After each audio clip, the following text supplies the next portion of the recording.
حلال، طیب، شیاطین، سو، فاحشہ سے کیا مراد ہے، یہ اور بہت کچھ جانیں گے ہم اس ویڈیو میں۔ السلام علیکم ناظرین، جن آیتوں کو آج ہم سمجھیں گے وہ ہیں سورہ البقرہ آیت نمبر 168 اور 169، یعنی 168 اور 169۔ میں امید کرتا ہوں کہ آپ انہیں غور سے سنیں گے اور اپنی زندگی کو قرآن کے مطابق گزارنے کی کوشش کریں گے۔ ناظرین، سوال پیدا ہوتا ہے کہ آج مسلمان ذلیل کیوں؟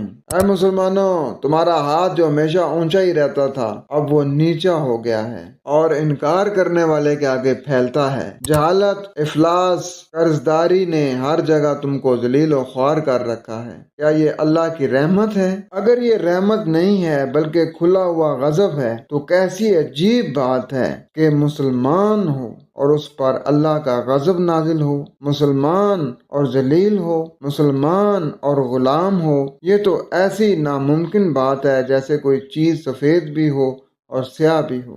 جب مسلمان اللہ کا محبوب ہوتا ہے تو اللہ کا محبوب دنیا میں ذلیل و خوار کیسے ہو سکتا ہے؟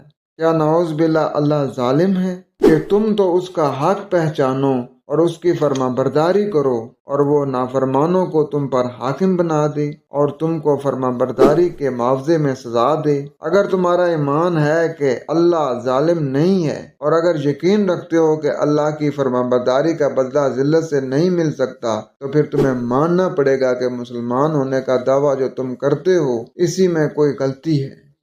تمہارا نام سرکاری کاغذات میں تو ضرور مسلمان لکھا جاتا ہے، مگر اللہ کے ہاں انگریزی سرکار کے دفتر کے سند پر فیصلہ نہیں ہوتا۔ اللہ اپنا دفتر الگ رکھتا ہے، وہاں تلاش کرو کہ تمہارا نام فرما برداروں میں لکھا ہوا ہے یا نافرمانوں میں۔